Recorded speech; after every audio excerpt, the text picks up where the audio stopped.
Salut tout le monde, j'espère que vous appréciez cette nouvelle série sur l'origine des anciens Égyptiens. Nous avons encore un long chemin à parcourir, mais la bonne nouvelle est que nous progressons dans la chronologie.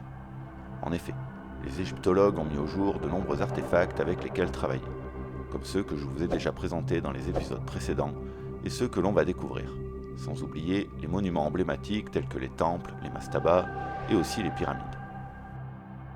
Dans ce troisième épisode, on va donc continuer avec la deuxième et troisième dynastie, où on évoquera les différents règnes liés à ces périodes, ainsi que la momification, les sarcophages, les mastabas, sans oublier la première pyramide, celle du roi Djoser.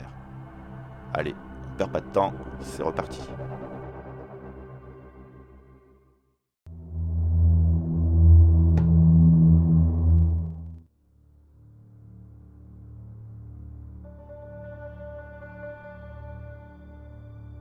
La deuxième dynastie pharaonique s'étend de moins 2925 à moins 2700 environ. Cette période est notamment reportée sur les colonnes 2 et 3 du papyrus de Turin, mais elle est moins bien connue que la première dynastie. Comme je vous ai déjà expliqué dans l'épisode précédent, il semble que la transition entre la première et deuxième dynastie soit artificielle, elle-même établie par Manéthon pour respecter une sorte d'équilibre entre ces deux périodes. Il n'y a d'ailleurs aucune preuve indiquant que la transition ait été violente. En fait, nous ne savons toujours pas ce qui a entraîné la fin de la première dynastie égyptienne.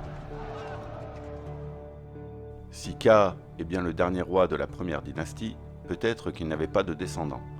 La royauté a donc pu aller à l'un de ses frères, ou alors à une famille noble différente mais respectée et puissante, ce qui aurait pu provoquer cette rupture. Bref, les rois de la deuxième dynastie sont liés, comme la précédente, à la ville de Tinis, nom grec de la capitale des rois de cette époque. Le nom, le nombre et l'ordre des rois sont incertains, car les sources se contredisent et nous manquons de documentation. De plus, la pierre de Palerme est plus ou moins illisible pour cette période. Seuls les 4 premiers souverains et le dernier sont sûrs pour leur nom et leur ordre. Le premier roi de la seconde dynastie est Hotep-Sérémoui, qui est peut-être le successeur de Ka. Certains indices laissent supposer qu'à son époque, des troubles entre les deux terres ont eu lieu, car son nom voudrait dire « les deux puissances sont en paix ». Ce qui est intéressant, c'est qu'il semble avoir rompu avec la tradition d'être enterré à Abydos. En effet, sa tombe a été retrouvée au grand cimetière de Saqqara. Cette dernière compte plusieurs dizaines de magasins et fait plus de 120 mètres de long.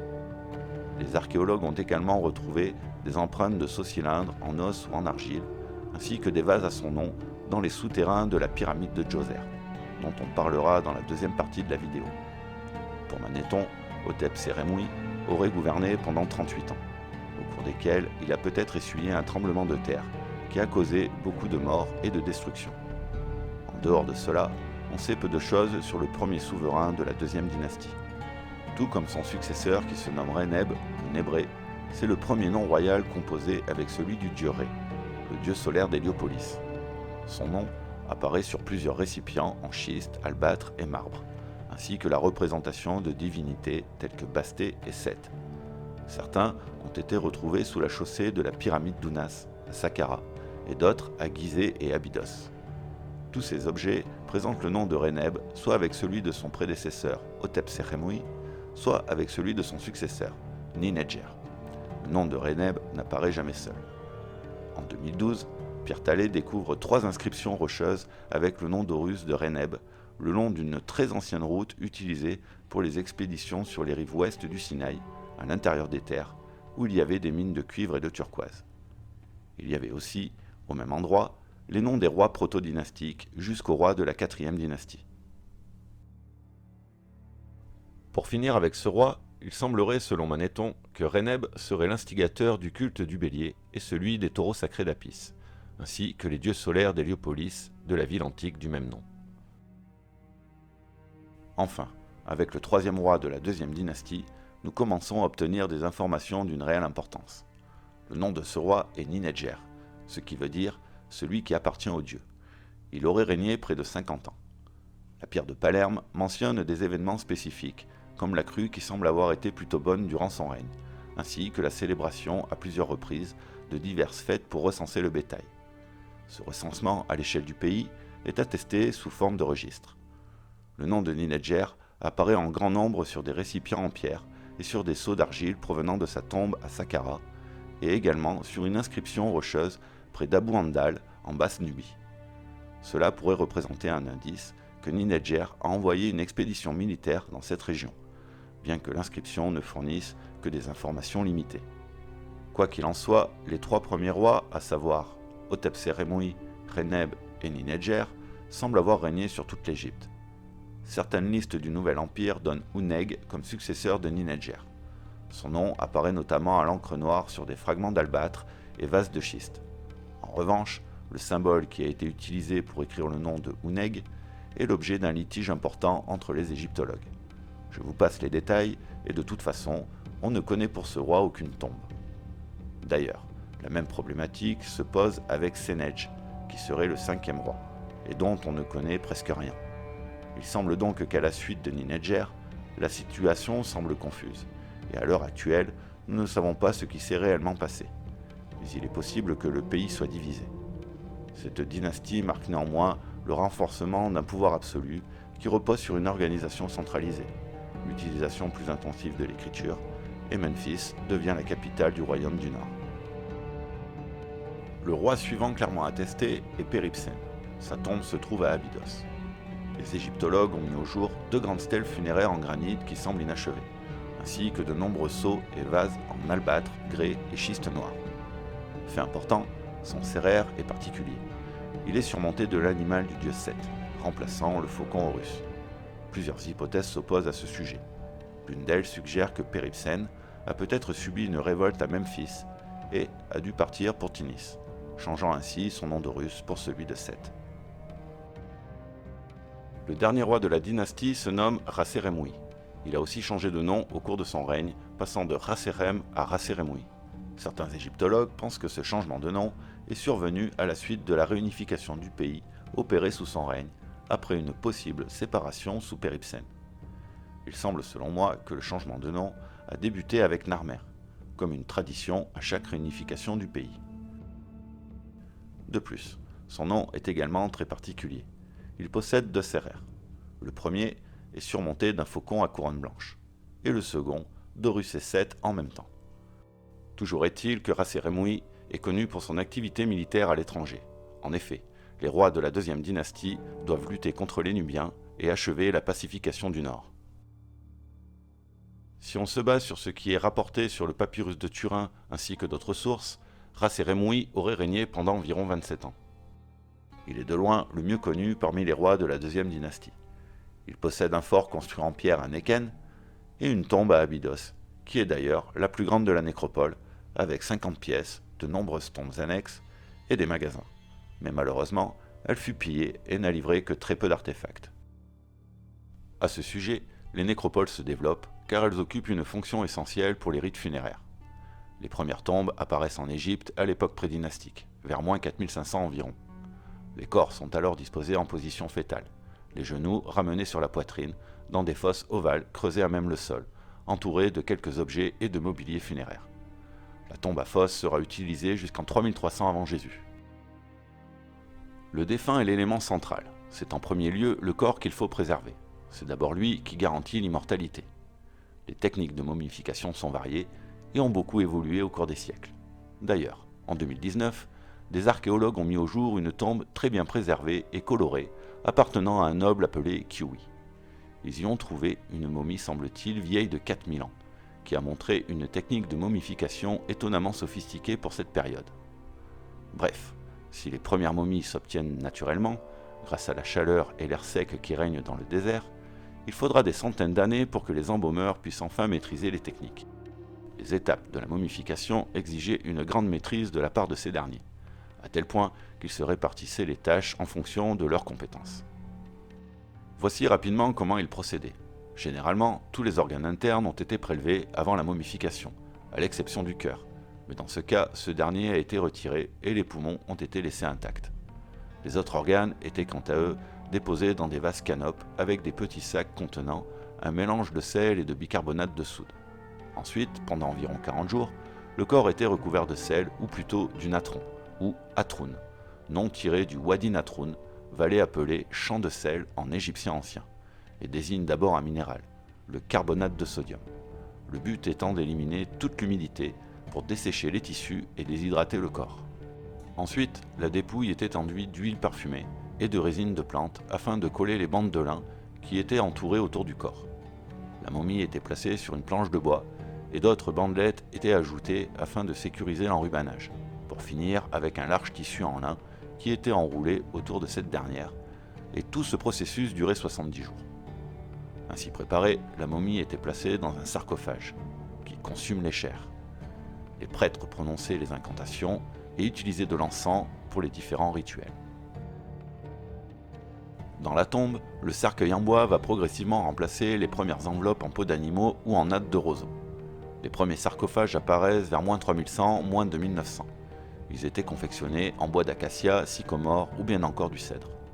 Bref, la tombe protège le corps du défunt et on y aménage des magasins, sorte d'espaces de rangement pour les objets funéraires qui accompagnaient le mort dans son voyage pour l'au-delà. À cette époque, des nouvelles tombes apparaissent dans les nécropoles, les mastabas, terme dérivé du mot arabe mastab signifiant banc ou banquette. Le mastaba désigne deux types de sépultures utilisées en Égypte. Pendant les deux premières dynasties, les anciens Égyptiens érigeaient de grandes superstructures construites avec des murs en briques crues, qui pouvaient avoir une hauteur maximum de 8 à 10 mètres, sur une base d'épaisseur moyenne égale à 50 cm. Et un peu plus tard, les tombeaux généralement en pierre, mais parfois aussi en briques, des dignitaires de l'Ancien Empire. La superstructure se compose d'un caveau ou de plusieurs salles sépulcrales souterraines, avec la chambre funéraire du roi au centre, contenant le sarcophage du défunt et une partie de son matériel funéraire. On y accédait par un puits, comblé après les funérailles. La partie visible du mastaba est une masse quadrangulaire au mur légèrement incliné. Elle comporte à l'est une chapelle où l'on célébrait le culte funéraire. Au fond, en direction de l'ouest, domaine des morts, une stèle fausse porte devait permettre aux défunts d'être en contact avec le monde des vivants, chargé de veiller aux offrandes et aux prières. À côté, une petite pièce fermée, le serdab, visible seulement par d'étroites fentes, qui renfermait là où les statues du défunt. Divers magasins complétaient l'aménagement du mastaba. Les plus beaux d'entre eux se trouvent dans la région ménphite, près des complexes funéraires royaux de Saqqara et de Gizeh. Ils sont parfois dotés de cours et de salles hypostyles.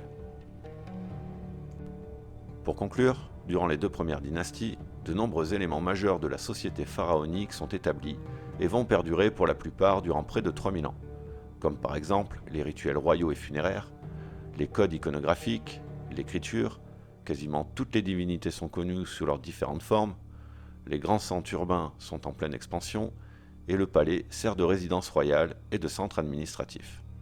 La période tinnite et la deuxième dynastie s'achèvent avec la mort de Ras-Seremoui. Après débute une autre grande période de l'histoire égyptienne, l'Ancien Empire et l'ère des pyramides.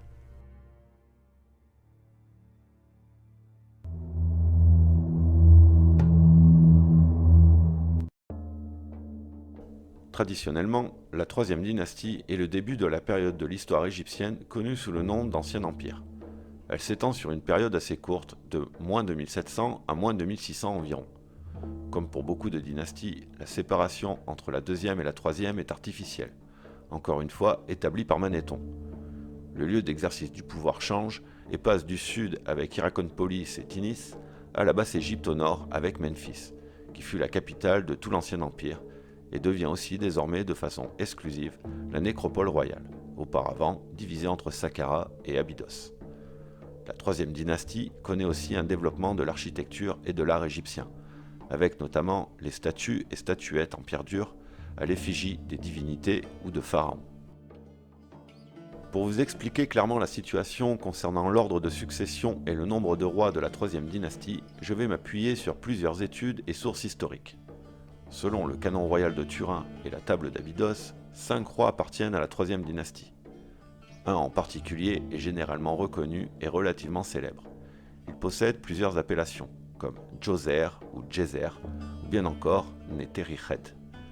Si ce dernier est habituellement considéré comme le premier roi de la troisième dynastie, les sources ramessides et manéthoniennes mentionnent un autre roi qui aurait régné moins de 20 ans. Son nom est Nebka, ou Sanart. La liste d'Abydos le place entre Ras-Seremoui et Djoser, mais on ne connaît quasiment rien sur son règne. Le nom de Nebka est quant à lui associé à l'Horus Sanart, d'après Wilkinson et Stadelman, même si ceci n'est pas assuré. La confusion pourrait provenir de la double appellation.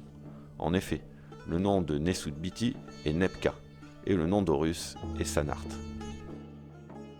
Quoi qu'il en soit, en 1920, des découvertes à Abydos et à Saqqara remettent en cause cette hypothèse.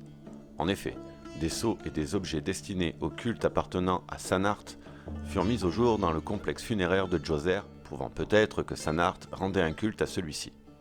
À Abydos, des découvertes établissent que Ras-Seremoui, dernier roi de la deuxième dynastie, était le père de Djoser, et que ce dernier organisait ses funérailles.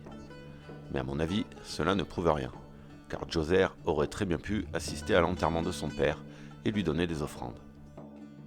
De plus, et d'après les recherches très précieuses effectuées par l'archéologue et architecte français Jean-Philippe Loher, qui travailla d'ailleurs plus de 70 ans, pour ne pas dire toute sa vie, à étudier et restaurer les monuments de la nécropole de Saqqara.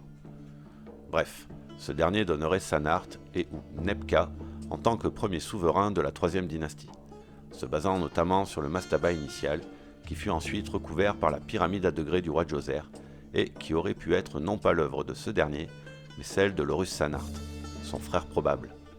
Par la suite, Djoser aurait fait creuser une nouvelle chambre à très grande profondeur sous le monument, se réservant à soi-même la place d'honneur au fond du grand puits. Djoser, qui est le nom de fils de Ré, est donc le premier ou le second roi de la troisième dynastie. Il aurait régné entre moins 2667 et moins 2648, soit une durée de 19 ans. Il faut néanmoins souligner que son nom de fils de Ré n'apparaît qu'au Moyen Empire, soit 500 ans après sa mort. Dans les documents de son époque, Djoser est désigné par son nom d'Horus, Nedjeriret, qui veut dire celui au corps divin. Une famine de plusieurs années aurait eu lieu pendant son règne. Cet événement est gravé sur une stèle découverte en 1889 et qui se situe sur une petite île non loin d'Assouan.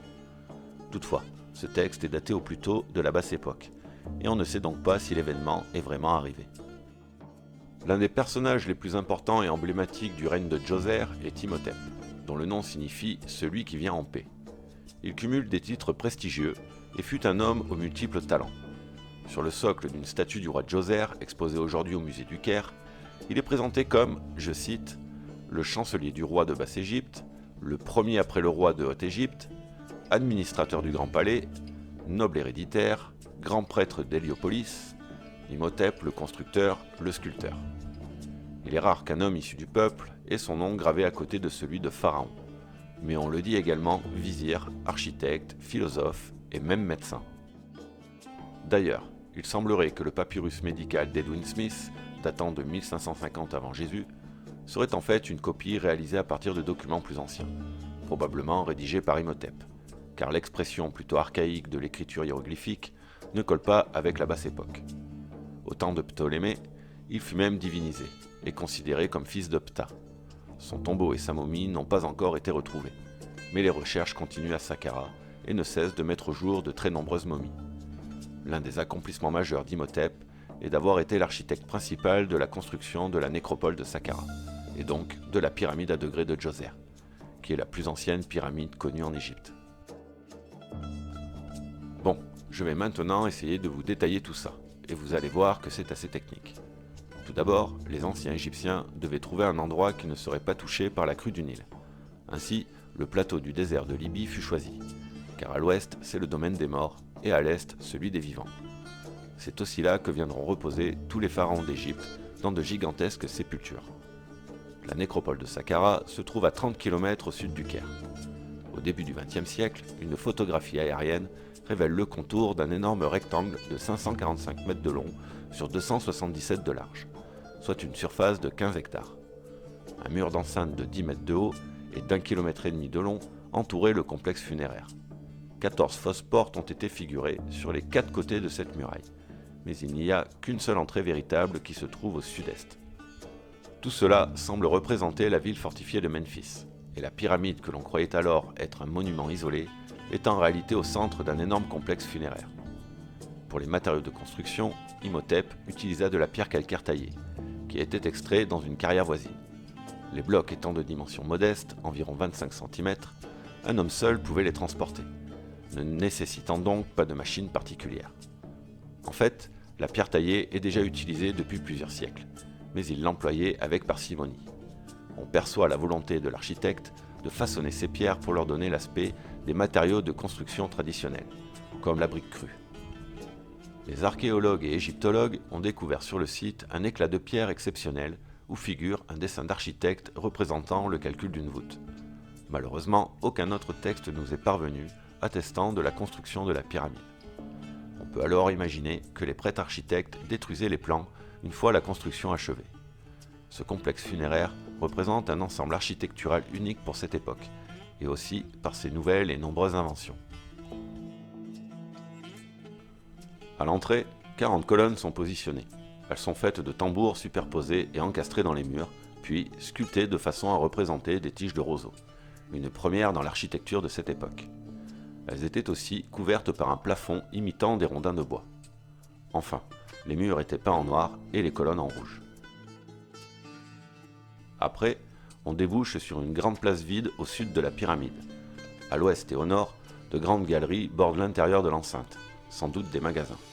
Et à l'est, la cour du Hebsed, où étaient érigées 25 chapelles factices. Le Hebsed est une fête célébrée pour renouveler l'autorité et l'intégrité du roi, à travers la répétition de certains rites comme le couronnement. Seulement 2 chapelles ont été reconstruites sur les 25 qui occupaient la cour du Hebsed à l'origine. Il y a aussi, au nord-est, des vestiges qui indiquent l'existence de 2 autres chapelles de très grande dimension, et d'un temple funéraire protégeant l'accès du tombeau au nord de la pyramide. À cet endroit, une pièce fermée, de petite taille, appelée serdab, qui veut dire cave en arabe, et qui a été spécialement conçue pour contenir, sous l'Ancien Empire, la statue représentant le roi assis sur son trône. Celle qui est actuellement en place dans le serdab n'est qu'une copie. L'original est exposé au musée du Caire. Cette dernière est réalisée en pierre calcaire. Elle est aussi peinte et plâtrée. 2 ouvertures permettent aux visiteurs de voir cette statue, mais à l'époque, elle servait peut-être pour le cas, pour que l'esprit du défunt puisse voir la fête Sed et l'étoile du Nord. Tout ce qu'Imhotep a réalisé ici est entièrement destiné à la vie dans l'au-delà du pharaon, dont le Ka va continuer à vivre après sa mort.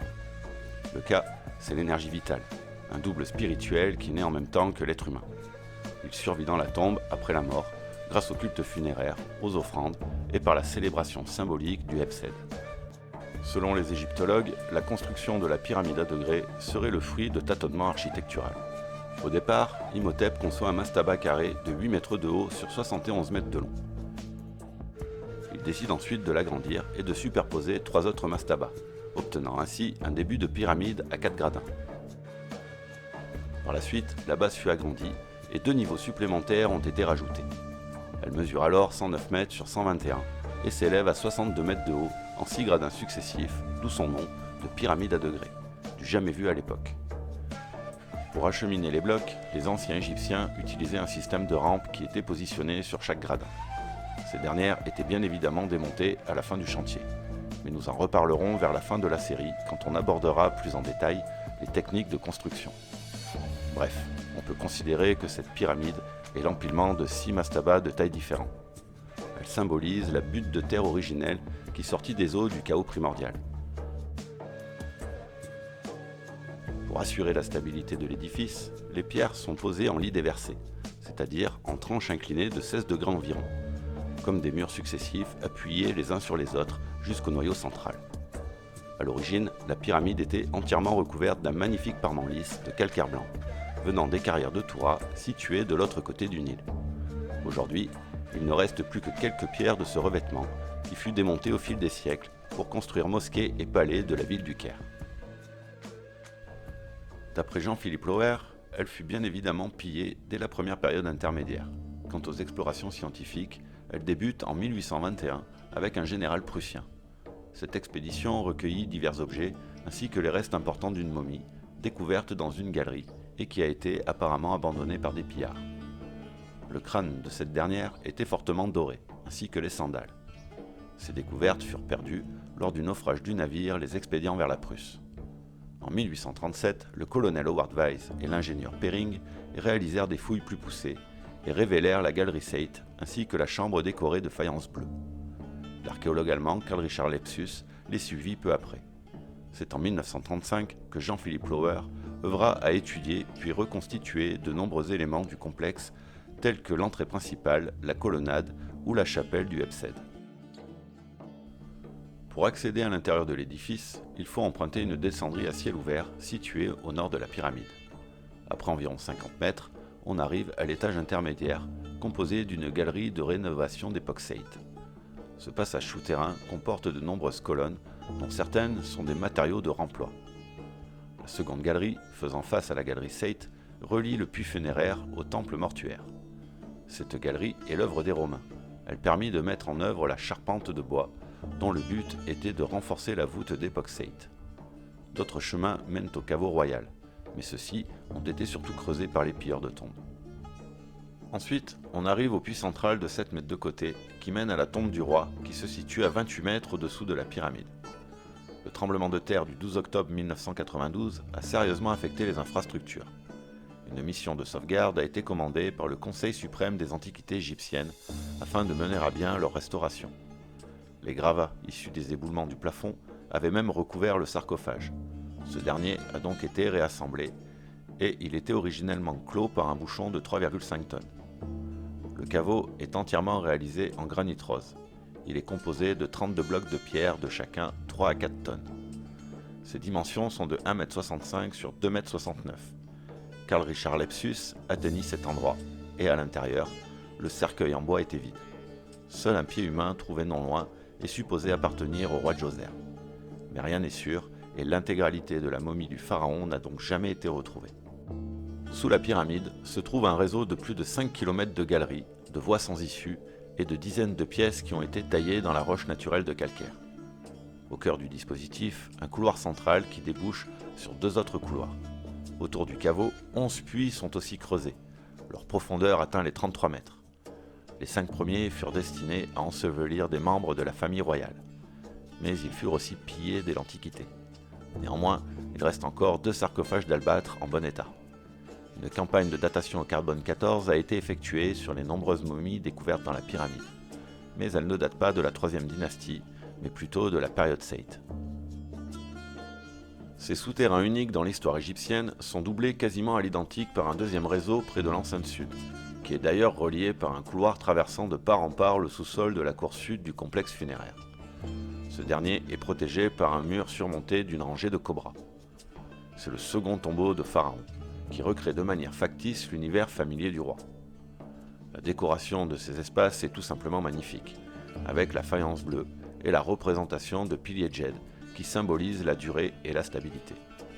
On peut y voir également 3 bas-reliefs en calcaire, représentant le roi, officiant dans des cérémonies religieuses.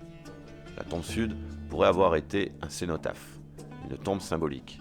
C'était peut-être une façon de représenter le double pouvoir du roi, à la fois souverain de la Haute et de la Basse-Égypte.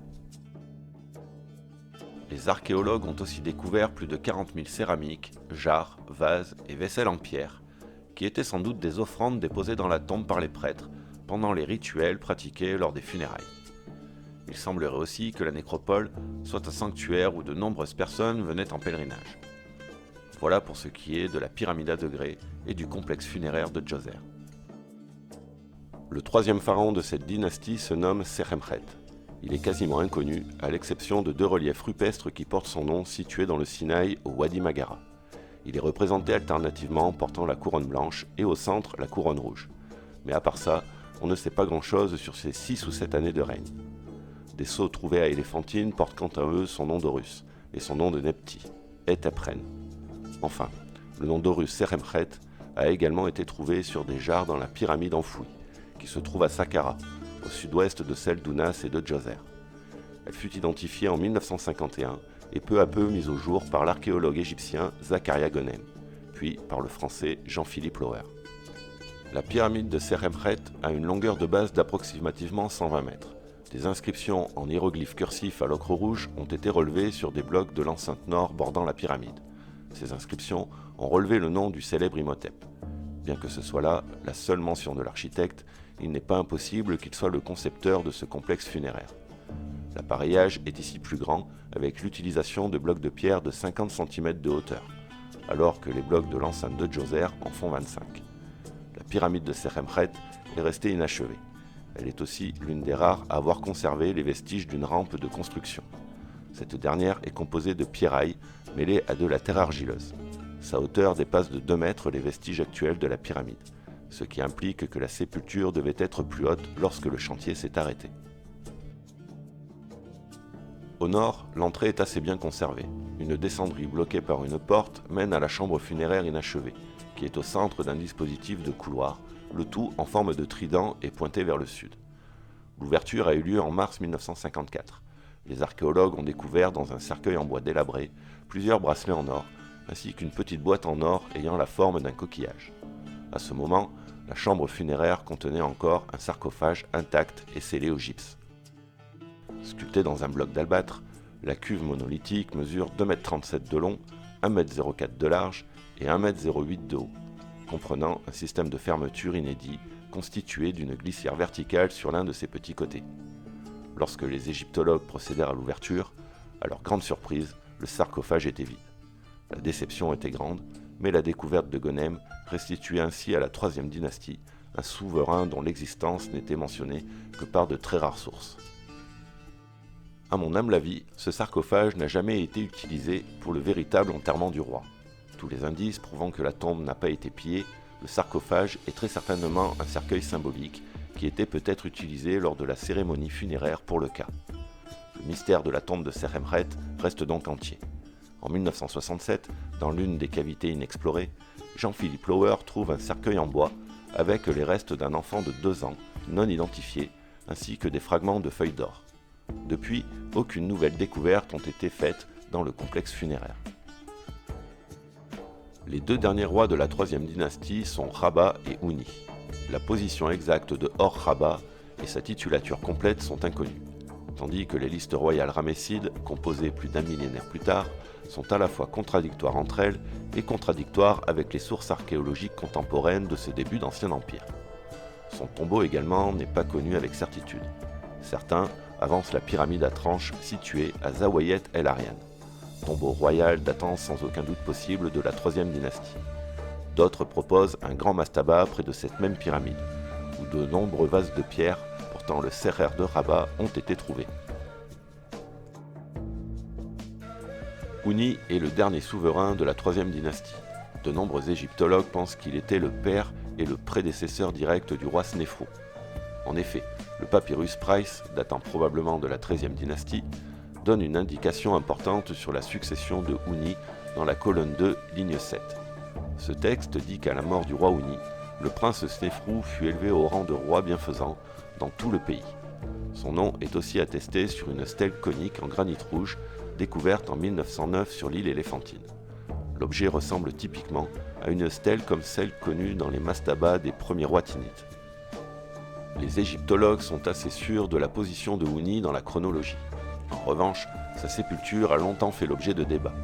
En effet, cette dernière reste inconnue, la pyramide de Meidoum pouvant être exclue, et je vous expliquerai pourquoi dans le prochain épisode. Plusieurs sites funéraires alternatifs sont alors proposés. Rainer Stadelmann et Miroslav Werner voient comme tombeau de Houni la pyramide à tranches de Zawayet El Aryan, parce qu'ils identifient Houni à Rabat, qui est à son tour bien relié à cette pyramide. Alternativement, Stadelmann propose un énorme mastaba à Meidoum comme sépulture de Houni, le mastaba M17. Il mesurait à l'origine environ 100 mètres sur 200 mètres de large pour une hauteur d'environ 15 à 20 mètres. Miroslav Barta propose plutôt le mastaba AS54 à Abou-Sir Sud comme lieu de sépulture. Ceci est favorisé par la découverte d'un bol de magnésites poli qui montre le titre de Nesut Biti de Houni. Un seul vase porte clairement son nom, tandis que d'autres pourraient présenter des petites traces. En résumé, la IIIe dynastie est essentielle dans le développement socio-économique, de l'architecture, ainsi que l'affirmation de la culture pharaonique. Bon, je vais m'arrêter là, je pense avoir fait le tour pour ces 2 dynasties. J'espère que ça vous a plu. Si c'est le cas, n'oubliez pas de mettre un petit pouce bleu et n'hésitez pas à me laisser un commentaire. Merci à tous et je vous dis à bientôt pour la suite où on continuera avec la 4e dynastie ainsi que la visite des pyramides de Snéfrou. Un architecte qui dessinait une pyramide à degrés devait inscrire son contour dans un triangle. n'est-ce pas? Et à un moment donné, l'architecte a eu l'idée de matérialiser ce triangle, n'est-ce pas? C'est-à-dire, après tout, pour aller s'élever vers le ciel, vers le séjour des dieux, une pyramide lisse, n'est-ce pas? Une pente directe et tout aussi propice pour l'âme, pour rejoindre les étoiles du firmament ou le soleil, et que de grands emmarchements. Et à partir de ce moment-là, ils ont tous construit des pyramides.